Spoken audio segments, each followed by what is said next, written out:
Who is the most overrated coach in the SEC? Who's the most underrated? Time to get our squad together. You're talking ball with the SEC squad. From Alabama to Tennessee, from Georgia to Oklahoma, from Auburn to Texas, it's the local experts of the Locked On Podcast Network bringing you scoops, breakdowns, and the most comprehensive preview of the upcoming SEC weekend. It's the SEC squad, and we have a seat for you. Hurt feelings and thin skin are prohibited. Squad up, you're part of the SEC squad. Hey, what's up, everybody? Welcome in the SEC squad. Sit back, grab your favorite beverage, and join us as we get you ready for another week of the offseason in SEC college football. Of course, SEC hoops heating up, and man, it's been a historic season for the SEC on the basketball front. But we're talking some football today, and squad spring ball gets underway very soon. A lot of offseason discussions are already taking place. We've talked about the SEC bringing back every head coach for the first time in a long time. Not one SEC coach was fired or retired this offseason. And so we posed the question to you guys right out of the gates. Who, in your opinion, is the most overrated coach in the SEC? And let's go around the horn today. We've got Stephen Willis from Locked On Ole Miss, Corey Burton, Locked On Vandy, Jimmy Stein, Locked On Bama, John Miller, Locked On Mizzou. I'm Chris Gordy, host of Locked On SEC. Stephen Willis, start us off, man. Who, in your opinion, is the most overrated coach in the Southeastern Conference? I was sitting here thinking like Billy Napier, but Billy Napier did a very good job at the end of this year and turned it around with Florida. I think I'm going to land with Hugh Freeze. I don't think any coach has ever gotten that many mileage over a couple of wins over Nick Saban than Hugh Freeze did. It's a situation. If he doesn't win 8 games this year, he gets fired by the Yellowwood man, and all of a sudden Auburn's back at square one. So I think Hugh Freeze is the most overrated head coach the way it sits right now. He could change my mind. He could win 9-10 games next year. They have the talent to do it, but he has to do it each and every single year. It seems like he loses to a New Mexico State or one of those games. So you can't really be a great coach, which he gets all the credit for being, whenever you have games like that. And that's probably a good one because it's, look, when we say overrated, it means a lot of people rate that guy high, right? So you can't go with, you can't say, I don't know, Clark Lee. Nobody thinks he's great at Vandy, although he's raising expectations there. But he would fit the other category. Yeah. Corey, give me who's your overrated coach in the SEC? This was a tough one. I mean, I really like the Hugh Freeze answer because he gets a lot of unwarranted love, and for somebody who loses to Diego Pavia every single year, no matter what team he's on, it's amazing. But it's I'm gonna put out there Brian Kelly because he does not enough with all that talent he's got. I mean, with Jaden Daniels, I felt like he should have been in the playoff. Like I feel like he just kind of loses 3-4 games every year, and just kind of comes up short a lot. And I don't know what he's going to do this year. Like I said, he could go 12-0 this year with the team he's got coming back. But I don't know. He just seems to underwhelm every single time. Maybe I'm wrong. I don't know. But I'm going to say Brian Kelly. It's an interesting one because he's a guy who averages 9-10 wins a year. But, yeah, I mean, you had the Heisman Trophy winner, Jaden Daniels, but your defense was so historically bad, and there's a reason why Matt House is back in the NFL. Again, nobody wanted him in college, so he had to go seek greener pastures elsewhere. But it's those little things, Chris. Like that's what I'm kind of thinking. Like those little things that make a 9-10 win coach. Like you're expecting at LSU, you're expecting him to compete for national championships and be in that playoff talk every single year, and he's just not quite there. And last year they had 2 of the better wide receivers, some of the best wide receiver group they've ever had with Jaden Daniels as the quarterback, and they still weren't able to hit those levels that they should have hit. That defense was so bad, you just threw away a generational offense that was almost Joe Burrow level at LSU. That was rough. He has to take responsibility for that. He owns that. Yeah, 2 years ago. Last year, the defense was better, but still a couple of losses. Jimmy, who in your opinion is the most overrated coach in the SEC? Yeah, I hesitate, emphasizing overrated because I do think this guy's a good football coach, and I appreciate this little run he's on. But I think we need to tap the brakes a little bit with Shane Beamer. Just tap the brakes. I'm not saying, that the hot seat him. I'm intrigued by what he's doing. I'm impressed by what he's doing. He's doing it at a place that's kind of difficult to win. But I think if you look at these preseason expectations coming up, I think we all know Texas and Georgia are going to be 1 and 2 in just about everyone's preseason predictions. Then there's going to be a really wide split as to who's number 3. A lot of people are going to put South Carolina there. And that's what I mean by tapping the brakes a little bit. I don't think Shane Beamer has done enough as a head coach at South Carolina to justify things like preseason top 10, number 3 in the SEC. They lost a lot off that defense. Sellers played well, and he's a talented kid. I don't know that you can put him up there with quarterbacks who have achieved more for longer periods of time in their career, maybe like even Garrett Nussmeier. So I would say Shane Beamer is momentarily overrated because I think people are a little too high on South Carolina at this specific moment. That's how I feel about Sellers too. Pump the brakes. Not quite overrated, but like, hey, hold on, let's slow down a little bit. Let's see what he does this year. Exactly. That's a great way of putting it. I never thought about the pump the brakes thing, but that's a great way. If you're a South Carolina fan, though, definitely be excited. We're not telling you not to be excited. Sure. We're just saying outsiders who are all jumping aboard the bandwagon. We've seen this happen time before, where everybody hops on that train, and then suddenly they're 3 and 2 out of the gates and 4 losses and that sort of thing. John Miller, who's your overrated? I was leaning toward Brian Kelly as well at first. I don't know that he gets maybe enough guff for the bad hires maybe he's made on the defensive side of the ball since he's thought of as an offensive guy. But since that was taken, since Hugh Freeze was taken, I'm going to go maybe a little bit off the board here and say that Mark Stoops is a little overrated, because here's why. I think he's done a great job at Kentucky. Everybody can see that. But I think Stoops is a guy who is a better coach in the previous era of college football, meaning pre-transfer portal, pre-NIL. Everything Mark Stoops does well, I don't think necessarily is as advantageous in 2025 as it was in 2019. Yeah, I think as soon as that Iowa job comes open, he takes it. Yeah, it's tough on him because I had somebody talking about him the other day, and okay, he went 10-3 3 years ago. That's a minor miracle at a school like Kentucky, and then 7-6 and 7-6 before everything fell off last year. So, like, if he can bounce back and get to 7-6, that's about where Kentucky wants to be. Bowl eligible, you're somewhat relevant. You're pulling off an upset or two every year. Like, that's about where Kentucky should be, and that's why he's getting paid like he is, because he did that at Kentucky. He maintained with all those terrible years they had. I agree with you, and I'm not trying to crush him as a coach or crush his career or anything like that. But again, if he was such an amazing coach, if he was like a top half of the league type of coach, then why did Texas A&M's fans basically have a revolt when they thought that Stoops was going to be the next coach of the Aggies? That kind of tells you something right there, doesn't it? I mean, I guess it tells you that Texas A&M fans are crazy, but I don't know. I just think if he was really the bee's knees, sorry to use a real modern phrase there, kids, but I just think that Texas A&M would have probably not had quite that violent of a reaction. Yeah, I mean, there's something to that, John. I mean, I get that. I don't think he's like quite top half, but I also think he's kind of burnt out at Kentucky. I think he's kind of bored and kind of burnt out, and I think he wants to change. He made that evident when he talked with Texas A&M. Let's welcome in our buddy John Williams, host of Locked On Sooners. And John, we're kicking around the question, who is the most overrated coach in the SEC? So right off the top, no time to think about it. Give me who your most overrated coach is. Oh my goodness. I don't have a great answer for this one. I feel like everybody's pretty properly rated right now. I think Kaylen DeBoer maybe comes to mind just because all of the success that he had leading into Alabama and then kind of the letdown of the 9-3 regular season for them, losing on the road and the way that they lost to Oklahoma.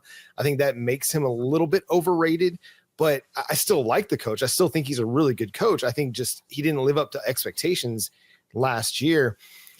Elsewhere, I mean, it's hard to really pinpoint one guy that I could say you're absolutely overrated, because I feel like everybody was just kind of where they should be in 2024. Obviously I would like to think Brent Venables is better than what he showed. Maybe the underrated part's coming up next, but yeah, it nobody really stands out. I'm going to piss off Stephen Willis here and take a. How about Lane Kiffin? Never been in the playoff. I mean, top portal classes every year, doing a pretty good job recruiting. Awesome offenses, high flying offenses. Like, all right. I mean, 9-10 wins a year is great, but when you're going to always the bridesmaid, never the bride, right? Like, when are you going to make? Speaking of pump the brakes, now we have to remember Lane Kiffin's an Ole Miss and 3 10-win seasons in 4 years. That's a major, major deal. But Lane Kiffin, you're right. Lane Kiffin needs to win something. He needs to make the playoffs. That's the next step. If they want to ascend, if they want to have that Clemson track, Lane Kiffin has to get them there quickly. Next year, if he wants to be a top 5 coach, consider a top 5 coach. And look, he's moved up the list quick because you got, Saban's gone. I mean, Harbaugh's gone. Like all these coaches who have won are all leaving. So it's like there's Kirby and I guess Dabo, if you want to put him up there. I guess Ryan Day enters the conversation now. But like Kiffin's well thought of. But if you're going to want to be considered elite, dude, make the playoff. Yeah, last year was the perfect opportunity. I always say that the SEC didn't play down and the Big Ten wasn't dominant. The problem is the best roster potentially in the SEC last year was Ole Miss, and Ole Miss kind of crapped the bed. Mm-hmm. And the playoffs would have looked completely different if Kentucky and Florida didn't happen. So, Steve, let me ask you this. If Jackson Dart gets drafted tail end of the first round, has a really nice rookie season, if he gets a chance to play, depending on where he goes, does the opinion change? Like, hey, you had this first-round quarterback and you couldn't make the playoff. Does that change people's opinions about Lane Kiffin, or does it kind of keep it the same? No, we're still at the point in the Ole Miss fan base that 10 wins is kind of enough for them at the moment. Like I said, he needs to get there because fan bases are fickle the way it works. But the way we sit right now, 3 10-win seasons in 4 years, yeah, you can probably eat out on that quite a bit. I think there's just a bunch of good coaches, and you have Kirby, who's probably the only elite coach in the conference. And that's why I feel like it's hard to pinpoint anybody as being overrated necessarily, because there's nobody aside from Kirby that I would say is elite. And then that next step down, you have the Sarks and the Lane Kiffins and the Kaylen DeBoers and Brian Kelly, a good solid group of coaches that have done some good things, but have not ascended into that elite status yet. Well, everyone thinks Brian Kelly is elite. Is Kirby overrated? I mean, 2 straight years not winning a championship. He misses the playoff 2 years ago. He's one and done this past year. No, I'm not going there yet. No. Fire Kirby. Yeah. Fire Kirby and let him come to Oklahoma. I'll take that. Sure, I'm sure no one will want him if Georgia fires him. Yeah, sure. We're joking. Who is the most underrated coach in the SEC? The SEC squad. Talking more ball next. Back to the squad in just a second, but attention SEC fans. The future of college sports is here, and it is transparent. It is the Roy app. Before the Roy app, NIL negotiations often happened under the table, and fans did not have a clear way to directly support the athletes they love. Now with Roy, you get to be a part of the change and support SEC athletes in the most transparent way possible. Roy, the NIL app allows you to choose the player you want to support, decide how much to contribute, and receive exclusive content from the athletes you back. And the best part, if your player transfers, you get your money back. It's a risk-free way to show your support. The Roy app is giving fans control, no more uncertainty.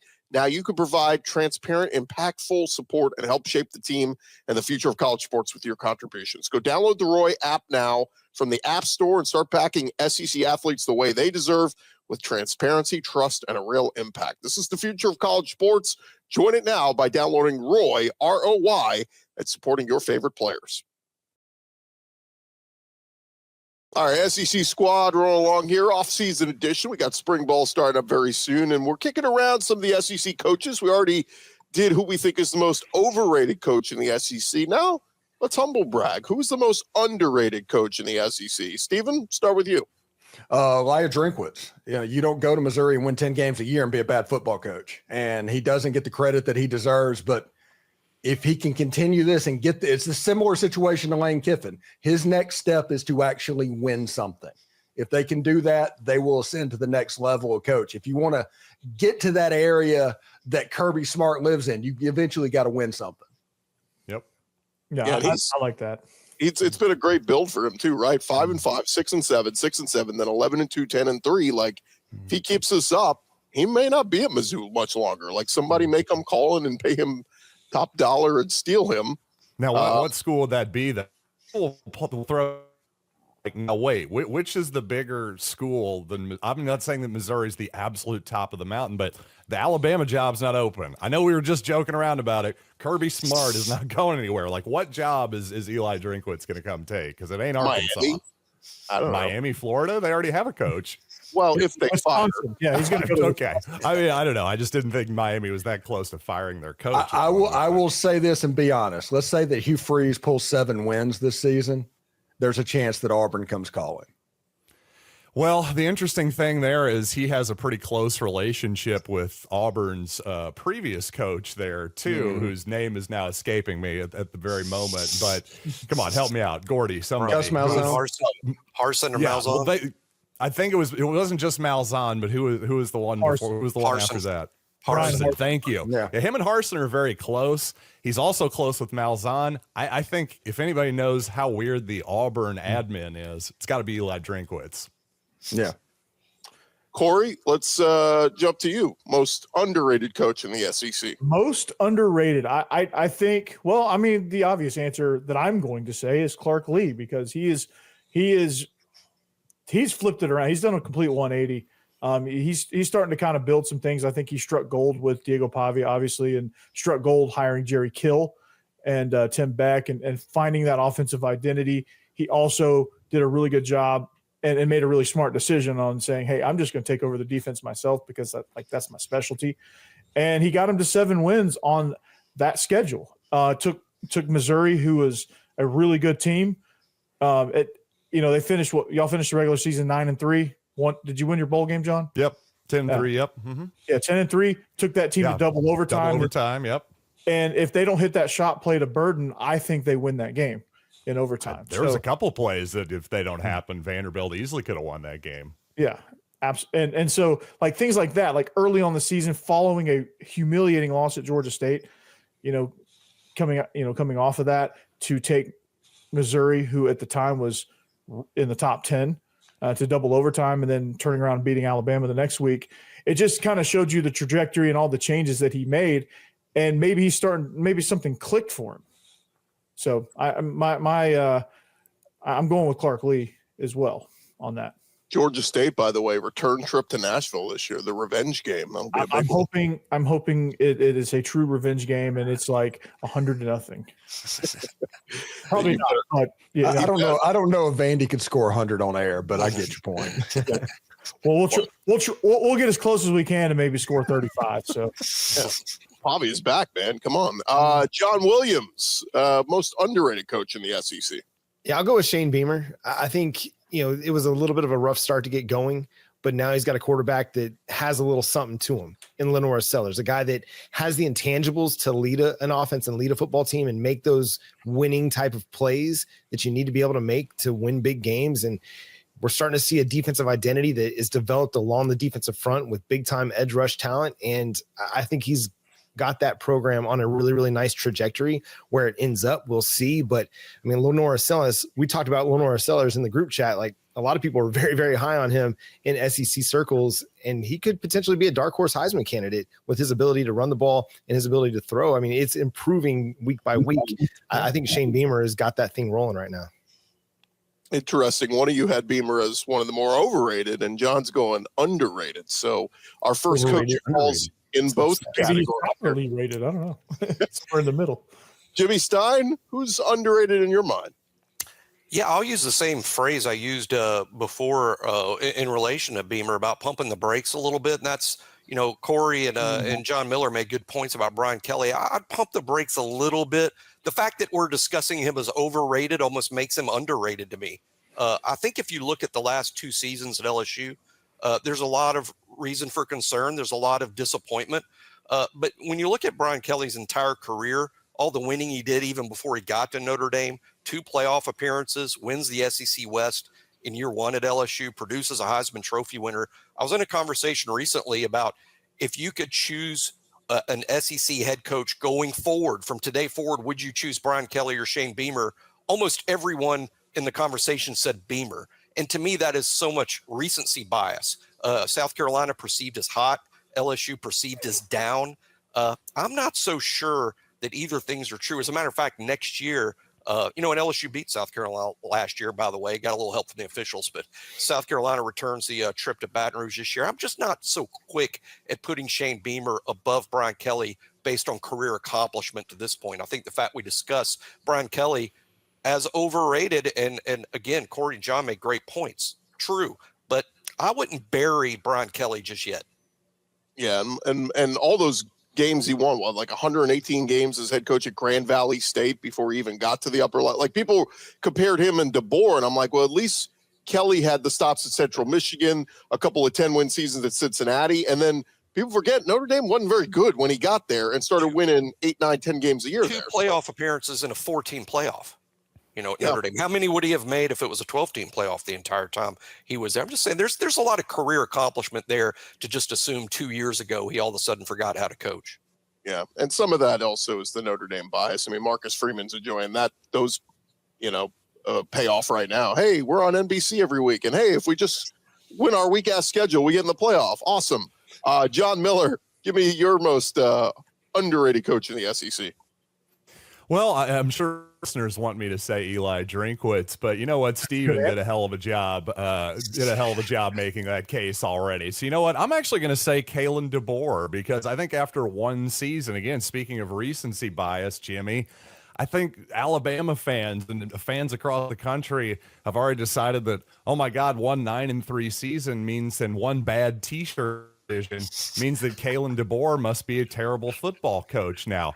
I'm not so sure that that's true. The guy was just in the national championship with Washington a couple years ago, and took a guy in Michael Penix Jr., who was not thought of, was a transfer quarterback from Indiana, was not thought of as this major high-grade quarterback, and turned him into a guy who now looks like he may actually be a real piece in the NFL too. So I think DeBoer can coach. Unfortunately, he's just in many ways, unenviable position of following possibly the greatest of all time. Yeah, John, I love that point. And had I not said Clark Lee, Kaylen DeBoer was going to be my next one, because he had a bad puzzle piece with Jalen Milroe, because Jalen Milroe just does not fit his scheme.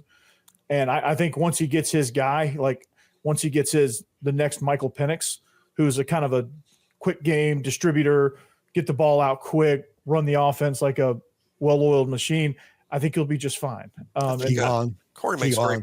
One of my themes for this year about Alabama guys is, I think in so many ways, 2024 was about Jalen Milroe and how far he could carry the team or not. And 2025 will be about Kaylen DeBoer. We'll find out this fall whether he's good enough.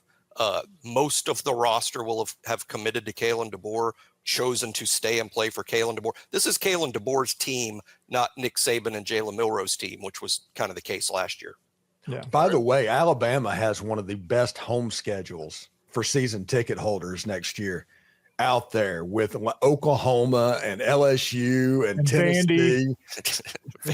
Wisconsin. Vandy revenge game. Wisconsin. Yeah, you joke, but Diego Pavia is a star, baby. Come on. It's true. He's a star. Right, Must-see TV. Let's pause it right there. When we return, I'll give you my underrated, and I think you guys are going to hate it.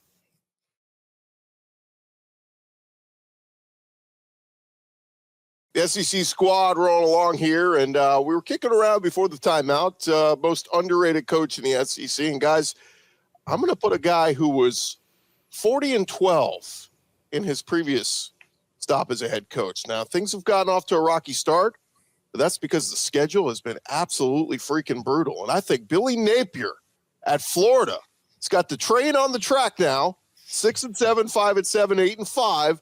But look at those damn schedules he's had, the most brutal schedules in the SEC.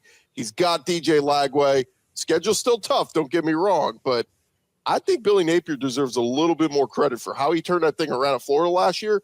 And if Lagway is as good as we think he can be, Billy Napier might be one of the most underrated coaches in the SEC.